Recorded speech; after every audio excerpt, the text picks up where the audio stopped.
ছোট্ট এই ঘর থেকে অনেক বড় কিছুর স্বপ্ন দেখছেন রংপুরের এই তরুণরা। তাও যেন তেন স্বপ্ন নয়, বিশ্বের সর্ববৃহৎ সামাজিক যোগাযোগ মাধ্যম ফেসবুককে টেক্কা দেওয়ার স্বপ্ন দেখছেন তারা।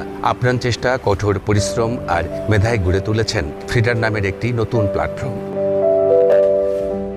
দেশীয় প্রযুক্তিতে তৈরি এই প্ল্যাটফর্মে রয়েছে কঠোর নিরাপত্তা ব্যবস্থা, খবর বন্ধু সংযোগ, ভয়েস চ্যানেল এবং স্থানীয় কন্টেন্টের প্রতি বিশেষ গুরুত্ব। ফিডারের উদ্যোক্তাদের স্লোগান, নিজেদের কণ্ঠ, নিজেদের প্ল্যাটফর্ম। প্ল্যাটফর্মটিতে কন্টেন্ট নির্মাতাদের জন্য থাকছে সহজ মনিটাইজেশনের সুযোগ। মাত্র 1000 ভিউ থেকেই আয় করা যাবে বলে দাবি তাদের।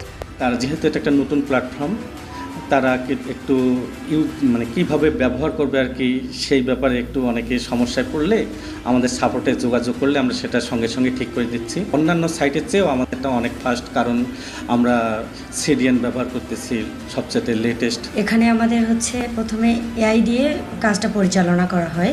তো ওখানে তারপরও যারা ফলোয়ার আছে, ফলোয়ারের মধ্যে যদি কোনো ঘাটতি হয় তো সেখানে এআই দিয়ে আমরা ওটা কন্ট্রিবিউটর করে দিই।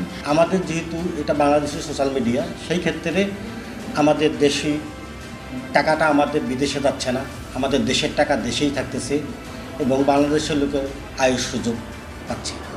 উদ্যোক্তারা জানান, অতীতে বিপুল অর্থ ব্যয়ে তৈরি কয়েকটি সামাজিক যোগাযোগ মাধ্যম সফল হয়নি। তবে ফিডার ইতোমধ্যে দেশ বিদেশের প্রায় 10,000 ব্যবহারকারীর আস্থা অর্জন করেছে। এই প্ল্যাটফর্মের মাধ্যমে বেকারদের কর্মসংস্থান সৃষ্টি, দেশের অর্থ দেশের মধ্যে রাখা এবং বাংলাদেশি প্রযুক্তিকে বিশ্বজুড়ে ছড়িয়ে দেওয়ার প্রত্যাশা তাদের।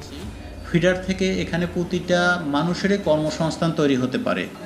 এটা যদি আমরা কন্ট্রোল করতে পারি, তাহলে আমরা এখান থেকে আমাদের মূল পরিকল্পনা হচ্ছে ফিডার আমি কেন ব্যবহার করব, সেটাকে আমরা কাজে লাগার জন্য কাজ করতেছি। ফিডারে একটা সহজ জিনিস আমরা এস্টাবলিশ করছি বাংলাদেশের ইউজারদের জন্য, সেটা হচ্ছে এখানে কম টাকায় বিজ্ঞাপন দেওয়া যায়। ফেসবুকের বিকল্প হিসেবে চলতি বছরের মে মাসে যাত্রা শুরু করে নতুন সামাজিক যোগাযোগ মাধ্যম ফিডার। ব্যবহারকারীরাও বলছেন, দেশীয় এই উদ্যোগ জনপ্রিয় হলে প্রযুক্তি খাতে নতুন সম্ভাবনার দ্বার উন্মোচিত হবে।